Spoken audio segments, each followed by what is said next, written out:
Perhaps the most important biblical passage that comes up in discussions about the papacy is Matthew 16, where Jesus says to Peter, "You are Peter, and on this rock I will build my church." He gives him keys for binding and loosing. You can read through this on the screen. Now, there's so much in this passage we could work through. Libraries have been written about this important text.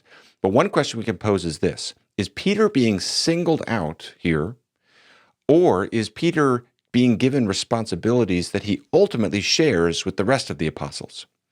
You might say Peter exclusively versus Peter representatively. Okay, those aren't even the only options, but that's one distinction we can draw attention to and kind of work through a little bit in this video. And the reason that's not a stubborn question or something like that, the reason that's a natural question that's totally fair to ask is threefold. First, the responsibilities that are mentioned here in Matthew 16, the binding and loosing, references to earth and heaven, are reiterated to all the disciples just 2 chapters later in Matthew 18:18. So that raises the question here. It's like, okay, wait a second, is it just Peter or is it all the disciples? And that seems true with the broader New Testament, where you get, the responsibilities that seem to be envisioned here generally seem to be shared conjointly among the apostles, like in John 20. A second reason is that Peter often is the spokesperson for the disciples. So even here in Matthew 16, for example, Peter is responding to Jesus' question in verse 15 that is put to all of the disciples. The word "you" in verse 15 is in the plural there. A third reason is that this comes right on the heels, not of Peter being given a specific office. He's already been a disciple for some time, but rather on the heels of his confession of Christ's identity. So the context of this passage is this confession that he makes. And so it raises the question here of what's the relationship between Peter's confession of Jesus in verses 16 and 17, you see there in blue, versus what you see in red, which is Jesus's confession to Peter, verses 18 and 19. So that doesn't resolve things, but it just makes the question fair. Is Peter being given a kind of unique supremacy here that ultimately puts him in authority over the other apostles in some sense? Or are the responsibilities being given to Peter here ultimately shared by the other apostles, so he's more like a first among equals? Is Peter the boss or the first among equals? Is it Peter exclusively or Peter representatively or something else?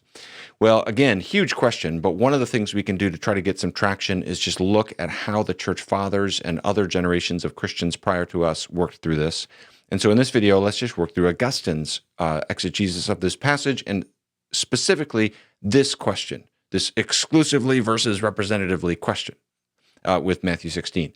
Historically, there have been 3 proposals for how to understand the rock here. Sometimes it's seen as Christ, sometimes it's seen as Peter, sometimes it's seen as Peter's confession of Christ. But what we can recognize and what is widely recognized today is that these are not necessarily mutually exclusive. And in the early church, for example, you can find all 3 options are held, and a lot of times they're combined. So one of the common views is that it's the rock is Peter in his confession of Christ, who is the rock. And this view is surprisingly common. I think this represents Augustine's mature view. We'll call it a representational view, and I'll unpack it and explain it. This is a little tricky because Augustine writes so much and he preaches so much, so you can find a lot of different things that he says about this passage throughout his career. But I think a fair approach is to look at his retractions, because this is going to give you his sort of final mature view of the matter. His retractions or reconsiderations are written around 426 or 427, somewhere in there. So this is at the very end of his life, the final years of his life. And there he says, Peter, called after this rock, represented the person of the church, which is built upon this rock, and has received the keys of the kingdom of heaven. For thou art Peter, and not thou art the rock, was said to him. But the rock was Christ, in confessing whom, as also the whole church confesses, Simon was called Peter. So I'll leave this up for a second. You can see the logic here. First of all, the rock is Christ. You see that in red here. This is from 1 Corinthians 10, which is being quoted here.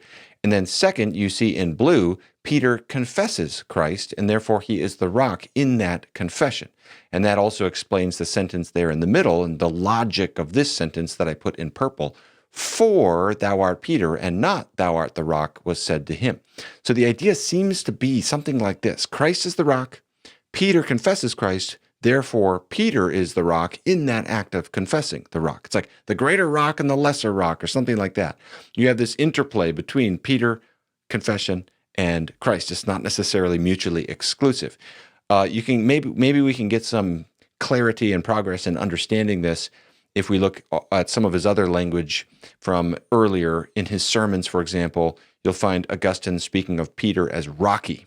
He's rocky because he draws our attention to the rock. And if you read the lower parts of this that I put emboldened here, you can see he's really emphasizing in this sermon Peter's confession as that rock on which the church is built. So this further raises the question, okay, to what extent is Peter exclusively the rock then? And on that point, Augustine seems very clear. He thinks Peter is functioning in a representative role in this passage. It's not Peter exclusively, it's Peter representatively.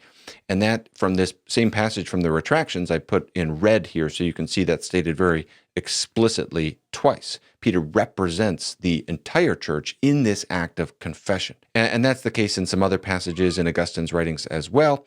It's not Peter being singled out to the exclusion of the rest of the church. And that's why earlier in his sermons, Augustine can say things like this with reference to the keys given here in Matthew 16. Did Peter receive the keys and Paul not receive them? Did Peter receive them and John and James and the other apostles not receive them? What was given to Peter was given to the whole church. So this is broadly the view of Matthew 16 that I think is most sensible. It's a tough passage, but this is probably how I would take it, that Peter is the rock in this act of confessing Christ, in the apostolic confession of Christ. Not as the first holder of an ongoing office to the exclusion of the rest of the church or something like that. Now, one strength to this idea is that it is able to sort of just fit with the rest of the New Testament. This is my basic approach to Matthew 16, as I say, look, here's a tough passage. Rather than put all the weight on this one passage to do something unique, let's just read it in line with the rest of the New Testament, because you have the same imagery all throughout the New Testament. And consistently, Christ is called the rock or the cornerstone on which the church is built. We've already seen 1 Corinthians 10 quoted by Augustine, and you have this imagery from Psalm 118 about Christ as the stone of stumbling and rock of offense. This is from this language about the stone that the builders rejected becoming the cornerstone. And then at times in the New Testament, you have the apostles participating in that imagery. Sometimes all of the apostles, as in Ephesians 2:20, sometimes certain of the apostles, as in Galatians 2:9, with sort of the inner three of James and Peter and John. So there seems to be a tension here between Augustine's way of thinking about the passage and what you'll find, for example, at Vatican I, and the way this passage is used as a sort of proof text for a primacy of jurisdiction being given immediately and directly to Peter by Christ. One of the reasons that this is significant is that Augustine is not eccentric in this. This is a common way of thinking in the patristic era. Edmund Hill, who's a well-known translator of Augustine, has a note on this passage where he talks about the great Petrine texts. So that includes like at the end of John and at the end of Luke, where Peter's given a commission, being interpreted in this representational manner by practically all the fathers before Leo the Great. Now, I don't have enough knowledge to verify whether that's correct or not, but Ed Sichinski, who's a great scholar as well, comes to a similar conclusion. He says, with few exceptions, patristic exegesis of Matthew 16 had nothing to do with the existence of an ongoing Petrine ministry in the church. So in other words, Augustine is not completely way out in left field here. Now, my goal is not necessarily to settle this or say everyone has to agree with Augustine, but more actually to just put out categories for the interpretation of this passage. Because I find a lot of times people approach this more simply, thinking, well, if the rock is Peter, that supports the Roman Catholic view. And if the rock is Christ, that supports the Protestant view or the Eastern Orthodox view or something like this. But the reality is, Protestants can speak of even a kind of Petrine succession. Okay? When Origen says, be a rock like Peter. Okay, so again, trying to put out categories like this. Let me try to explain. So now just to finish off here, pivoting from this specific exegetical question with Matthew 16, to try to, again, put out categories for how Protestants think about not just apostolic succession, but even a kind of Petrine succession. Here's how Karl Barth puts it. He's talking about the Roman Catholic conception of apostolicity. And he says the difference between the evangelical view and the Roman Catholic view is not in respect of the that, but the how. The protest of Protestantism in this question of succession is directed solely and simply against the fact that the "you are Peter," etc., is mechanically transferred over Peter's head to every succeeding Roman bishop as a second, third, and 100th Peter, as if the succession and tradition of the Peter of Matthew 16, to whom flesh and blood had not revealed such things, could be related to any succession but a spiritual one, or as if, being spiritual, it could be tied to the secular circumstance of a list of bishops of this kind. The reason for the protest is that in these circumstances, apostolicity necessarily ceases to be a divine gift and human task and becomes an assured human possession, that it is preeminently understood in a mechanically historical and legal way, that it no longer can be a norm which confronts the church with direction and judgment, that in contrast it falls completely under the judgment of the church. That's what that Latin phrase means. The control of the second or third or 100th Peter. Do you see what he's getting into here? He's talking about the nature of apostolicity. And he's saying apostolicity is not the kind of thing you can hand somebody on a sheet of paper and just, here it is, mechanical transfer. Here's the legal documents that show the list of bishops. They all laid hands and so on and so forth. Therefore, you're apostolic. He's saying, no, apostolicity. Now, that list of bishops might be helpful to the end of apostolicity. That might be a structure that supports and helps you protect the gospel.